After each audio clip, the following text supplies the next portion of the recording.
안녕하십니까. 교과서를 보는 남자 김영선입니다. 오늘 한국 근현대사 수업 5번째 시간 함께 시작하도록 하겠습니다. 먼저 단원 제목부터 가도록 하겠습니다. 이 대단원 근대 국민국가 수립운동, 이 중단원 동아시아의 변화와 근대적 개혁의 추진.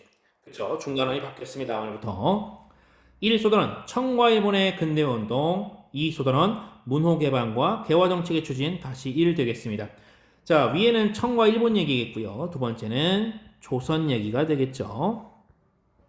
교과서 104쪽부터 같이 보시면 될 것 같고요. 학습목표 하나씩 읽어볼게요. 첫 번째입니다. 자, 청과 일본이 근대화 운동을 추진했는데 그것을 비교해서 설명할 수 있다가 첫 번째 학습목표겠고요. 두 번째는 강화도 조약이라는 것이 있습니다. 강화도 조약이 어떻게 체결되었는지 그리고 그 성격은 무엇인지 한번 설명해 보도록 하겠습니다. 자, 오늘 연표는요. 1861년부터 나와 있는데 자, 청나라가 양무운동을 시작합니다. 1860년도에 뭐가 있었죠? 그렇죠. 베이징 조약, 즉 제2차 아편전쟁 이후의 이야기가 되겠죠. 양무운동이 시작됩니다. 양무는요, 원래 양인, 서양에 관계된 사무라는 뜻인데, 여기서는 그냥 선생님이 편하게 양인들 무기라고 할게요. 양인 무기를 받아들이는 운동이거든요. 나중에 94년도까지 진행했다라고 하고요. 68년도에는요, 일본이 메이지 유신이라는 걸 하게 됩니다. 유신은 무언가를 새롭게 만든다는 뜻이고요. 메이지는 당시의 일본 천황, 일본 왕의 이름이 메이지였습니다. 71년 갈게요. 일본이 이와쿠라 사절단이라고 하는 그 사절단을 보내게 됩니다. 서양 이곳저곳을 돌아다니면서 이것저것 배우게 됐던 것이고요. 이와쿠라는 사람 이름입니다. 이와쿠라 도모미라고 하는 사람이 사절단장이었던 모양입니다. 이 사람이 한 100여 명 이끌고 가서 이것저것 배워왔다고 합니다. 71년이면 우리 신민년이거든요. 우리 미국과 신미양요 사건이 있었을 때 일본은 이와쿠라 사절단 보냈다. 이 정도 한번 생각해 주시면 되겠죠. 자, 75년도 가겠습니다. 운요호, 일본에서 보낸 배고요. 운요호 사건이 일어나고 이것으로 인해 강화도 조약이 체결되는 계기가 마련됩니다. 강화도 조약은 그래서 이 조선과 일본 간에 맺었던 조약이고요. 쌤이 나중에 까먹을까봐 지금 먼저 얘기할 거예요. 강화도 조약은요. 한국사에서 최초로 나온 근대적 조약입니다. 최초로 나온 근대적 조약이고요. 그리고 그 성격이 매우 불평등해요. 그래서 불평등 조약이라고도 할 수가 있겠습니다. 자, 이렇게 체크 한번 해주시고요. 자, 오늘의 용어는요. 하나, 양무운동, 둘, 이메이지 유신, 셋, 강화도 조약. 3가지 되겠습니다. 자, 첫 번째 얘기 들어볼게요. 자, 청나라는요, 양인들의 무기를 받아들인다. 양무운동. 이렇게 우리가 보기로 했죠? 이게 어떻게 시작됐냐? 사례는 뭐냐? 실패한 까닭을 뭐냐라고 묻고 있습니다. 먼저 보도록 할게요. 자, 어떻게 시작됐냐? 어떤 사람들이 시작했냐면 한족 또는 한인이라고 불리는 그런 관료들입니다. 이 청이라는 나라는요, 애초에 만주족이 세운 국가입니다. 그래서 한족은 2등 시민 같은 거예요. 2등 국민들입니다. 그런데 흑수가 워낙 많다 보니까 이들이 등용돼서 관료로 등용돼서 활동을 하고 있었어요. 자, 근데 이 사람들이 아편전쟁 때 대여봤어요. 뭐에? 양인 무기에 대여봤어요. 자, 그리고 태평천국운동이라는 일종의 종교 반란 운동을 진압을 해봤어요. 뭘 통해서? 양인 무기를 사용해서 진압을 해봤어요. 그래서 양인 무기의 위력을 체감하게 됩니다. 그래서 중체서용 중국의 몸은 그대로 유지하고 서양의 것을 갖다가 쓴다, 사용한다라고 하는 중체서용의 원칙하에 개혁을 전개합니다. 이게 바로 양무운동입니다.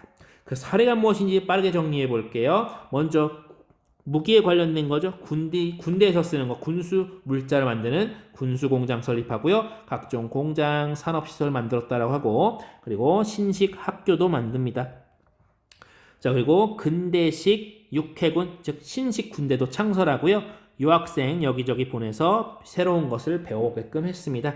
자, 근데 이게 실패했다라고 해요. 실패한 까닭 묻고 있죠. 자, 근본적으로 뭐가 없었다? 그렇죠. 제도 개혁이 부족했고요. 그리고 서양의 기술만 도입했다라는 맹점이 있었다라는 것입니다.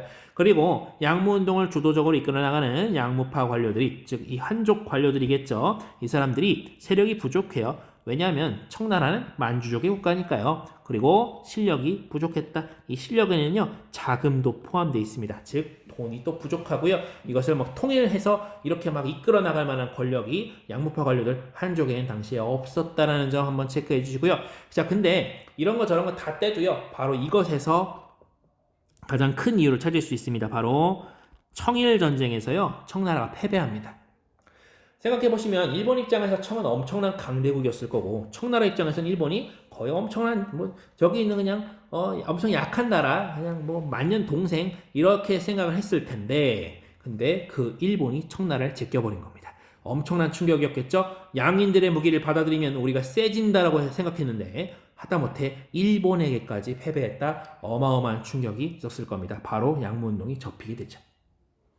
그러면 일본은 어떻게 이렇게 힘을 기를 수가 있었느냐? 이들은요, 머릿속까지 양인들의 것을 받아들였다라는 표현이 있는데요. 자, 그 사건이 바로 메이지 유신입니다. 이게 어떻게 시작됐니? 개혁 사례는 어떻게 되니? 이후에 메이지 정부는 어떤 행보를 보이니? 라고 하는 질문 나와 있습니다. 메이지 유신 어떻게 시작됐나 볼까요? 자, 일단 개항이 됩니다. 문이 열렸죠. 미일 화친조약, 미일 수호통상조약, 즉 1854년과 58년에 조약 한 번씩 똑같이 미국이랑 맺으면서 누가 맺으면서 그렇죠. 당시에 집권 세력이었던 에도 막부에 의해서 이 개항이 이루어지게 됩니다. 이 막부는요. 한 12세기 후반부터 이 일본의 통치를 맡았던 그런 무사 정권입니다. 당시에 이 정권을 맡고 있었던 것은 바로 에도 지역에 막부를 세웠던 도쿠가와 집안이었습니다. 근데 이 사람들이 미국이 오자마자 문을 활짝 열어주니까 이에 불만을 품었던 지방 무사들이 이 막부를 타도하게 됩니다. 쫓아냈다는 거예요. 그리고 늘 막부 뒤에서 역사의 뒤안길에 있던 일본 왕 천황이라 불리죠. 덴노 이 사람을 중심으로 새로운 정부를 수립하게 됩니다. 그래서 어떤 정책들을 펴게 되냐? 굉장히 파격적이에요. 신분제를 폐지합니다. 그리고 국민들 의무교육했다 그러고요. 근대 시설도 도입하고 근대적 군사제도인 징병제도 실시합니다. 그리고 아까 봤죠? 연표에서 이와쿠라 도모미 단장을 중심으로 해서 이와쿠라 사절단까지 파견합니다. 자, 근데 개혁을 막 이것저것 많이 했어요. 그러다 보니까 메이 정부가 이제 어떤 행보를 보이게 되냐라고 질문하는 건데요. 개혁 어느 정도 하고 난 이후에 일본이 어떤 모습을 띠게 되냐 그 질문입니다. 자, 보시면 민간과 정부의 반응이 나와 있습니다. 민간은요, 여러분들 신분제 폐지되고 국민 의무교육, 사람들이 뭔가 배우기 시작했어요. 자유를 알게 되고요. 그리고 권리를 찾게 돼요. 그래서 자유민권 운동을 부르짖게 되는데 주요한 요구사항이 의회를 만들어달라. 그리고 헌법을 만들어달라는 것이었습니다. 이 제정은 뭔가 새로운 법을 만들 때 주로 제정이라는 표현을 쓰고요. 고칠 때는 개정이라는 표현을 쓰기도 하죠. 참고로 알아두시고요. 어쨌든 민간에서 이렇게 자유민권 운동을 전개하는데 의회 만들어줘, 헌법 만들어줘 했는 정부가 이것을 탄압합니다. 뭐라는 거야? 조용히 해! 라고 한 다음에 헌법을 만들고 의회를 만듭니다. 이상하죠? 의회 만들어줘, 헌법 만들어줘, 싫어!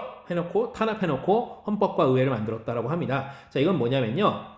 이렇게 의회와 헌법을 만들어 놓고 일종의 입헌 군주국 형태로 나라를 만들어 놓은 거예요. 겉으로 보기에는 입헌 군주국이다. 근데 보통은 입헌 군주국의 군주에게는 권력이 거의 없습니다. 많은 이 일본 제국은 다릅니다. 이 일본 제국의 헌법은요. 일본 천황의 절대 권력을 보장하는 헌법이었고요. 그리고 이 의회는 일본 천황의 절대 권력을 보좌하는 의회였습니다. 그래서 형태는 입헌 군주국인데 굉장히 강력한 권력을 천황에게 집중시키고요. 그 천황 뒤에 있던 수많은 권력 무사들이 이제 그 천황을 조종해서 권력을 휘두르는 거죠. 물론 그것이 또 일본의 발전을 일으키기도 했어요. 빠르게 말이죠. 자, 어쨌든 간에 그 빠르게 발전한 일본은요. 이제 전쟁을 통해서 동서남북 안 가는 곳이 없습니다. 전쟁 통해서 점차 그 자신이 제국주의 국가가 됩니다. 제국주의 뭐라고 했죠? 그렇죠. 강대국의 대외팽창 정책이죠. 대외팽창을 시작하게 된 거죠.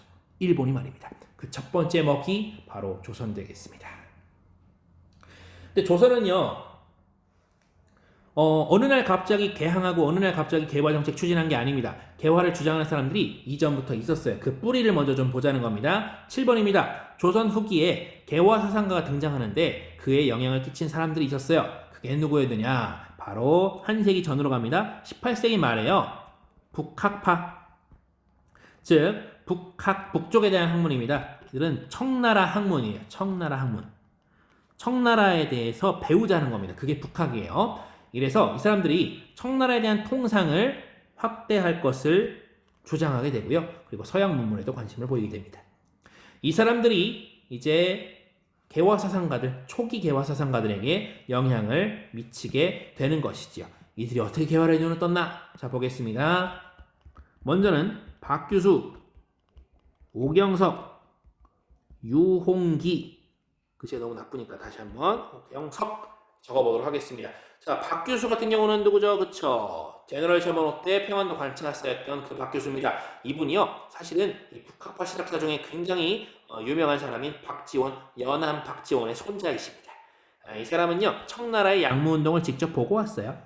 그 청나라 갔다가 보고 왔어요. 그래서 조선이 부국 강병하기 위해서는, 나라가 부자되고 병사들이 강해지기 위해서는 우리가 얼른 개국, 나라를 열고 통상을 해야 된다라고 주장합니다. 오경석은요, 역관 출신입니다. 즉 통역할 수 있는 사람이에요. 외국어에 능통한 사람이죠. 이 사람 청나라에서 해국, 도지, 영환시력 등 가져와서 서양 기술 문물을 소개했다고 합니다. 유홍기는 의사였어요, 의사. 근데 이 규수와 경석의 동지로 자기의 제자들에게 이렇게 개화의 필요성을 주장했다고 합니다. 이 사람들이 이제 제자를 기르게 되는데 그게 바로 개화파거든요. 자, 위에 있는 이 박오유 있죠? 우리가 모든 것을 바꿔유, 모두 다 바꿔버려유 라고 해서 박오유 적어봤어요. 얼른 넘어갈게. 자, 젊은 양반 자제들을 교육하게 되는데 수많은 사람들이 있었죠. 김옥균, 그리고 박영효, 그리고 김홍집, 이 외에도 더 있습니다. 뭐 김윤식이라든지 더 있습니다. 아무튼 이런 사람들이 나중에 개화파가 됩니다. 여기 나눠놓으면 나중에 이렇게 갈라지게 되는 것도 미리 한번 예고를 드리고요. 나중에 이 두 세력이 좀 갈라서요. 개화파 안에서도 말이죠. 자, 어쨌든 간에 이런 상황이 있었는데 조선이 문이 열리죠. 문이 열린 거 어떻게 개항됐어? 라고 하고 쭉 세대 나와 있는데 개항된 거부터 보도록 합시다. 정선대원군이 실권 권력을 잃었어요. 그래서 그 아들 고종이 이제 직접 정치 친정을 시작합니다. 그래서 아무래도 젊은 피 고종이 등장하자 통상수교 거부의 일색이었던 대외 정책에 변화 분위기가 모락모락 피어오르게 됩니다. 그래서 일본은요, 이 기회를 잡아서 바로 운요호 사건을 통해서 조선을 좀 위협적으로 통상을 요구하게 됩니다. 장면 기억나셔야 돼요. 자, 마치 일본을 미국이 개항시켰던 그때처럼 문을 열게 됐던 것입니다. 일본은 미국이 했던 것처럼 배운 대로, 보고 배운 대로 조선에 와서 똑같이 합니다. 그래서 결국에는 조선 내에서 이러저러한 왈가왈부 있었지만, 토론이 있었지만 결국에 맺습니다. 뭐를? 강화도 조약 맺고요. 강화도 조약은요, 다른 이름으로 조일수호조규라고도 하고요, 병자수호조약이라고도 부릅니다. 어쨌든 병자년 1876년도에 이 조약이 체결됩니다. 자, 조약 내용 보면요, 이 조일수호조규의 주요 내용이라고 하고 그 밑으로 쭉 나와 있는데, 이 강화도 조약이 3종 세트입니다. 조일수호조규, 조일수호조규 부록, 조일무역규칙까지 모두 강화도 조약이라고 부를 수 있어요. 근데 강화도 조약에 좀 더 자세한 내용을 부를 때 이렇게 원세트, 부록, 그리고 무역규칙까지 나오니까 구분해서 알아두시는 게 좋겠습니다. 자, 보시면요, 첫 번째 조일수호조규, 즉 강화도 조약은요, 조선은 자주국이라고 표현합니다. 부산 외 2개 항구를 개항하는데 총 3개 항구 개항했고요. 해안 측량권을 허용하고 영사재판권도 허용합니다. 남의 나라 바닷가 와가지고 그걸 측량하겠다는 거죠. 나중에 뭔가 군사적으로 혹은 상업적으로 뭔가 이용할 수도 있겠죠. 영사재판권은 이전에 우리 설명 읽었으리라고 생각이 됐고요. 자, 이 강화도 조약 같은 경우는 주요한 의의가 있다고 그랬어요. 최초의 근대적 조약이자, 그리고 내용적으로는 굉장히 불평등하다라고 얘기했습니다. 자, 불평등한 거 좀 내용 좀 쭉 읽어볼게요. 자, 부록 같은 경우는 개항장에 일본인의 거류지가 설정되는데 문제가 있어요. 이 거류지에서, 즉 일본인들이 머물 수 있는 거류지에서 환전도 없이 일본 화폐를 사용할 수 있게 허용합니다. 아주 큰 문제였습니다. 자, 그리고 그 밑에 조일 무역규칙이 또 연달아서 맺어지게 되는데요. 쌀이나 잡곡, 즉 먹는 겁니다. 식량이 무제한으로 유출됩니다. 어디로? 일본으로 유출되게 되고요. 나중에 조선 사람이 먹을 게 없을 정도로 유출되고요. 자, 그리고 일본 수출 상품에 대해서 관세가 없고요. 그리고 항구 이용할 때는 항세가 없어요. 조일 무역규칙 무 이렇게 산무에 아주 악습이 담긴 악성 조항이 담긴 그런 내용이 담기게 됩니다. 자, 우리 오늘 청나라와 일본의 근대화 운동을 비교하는 거 봤고요. 그리고 조선에서 개화를 주장하던 사람들이 나타났고, 그리고 문이 열리게 되는 과정까지 우리가 함께 찾아보았습니다. 오늘도 대단히 고생 많으셨습니다.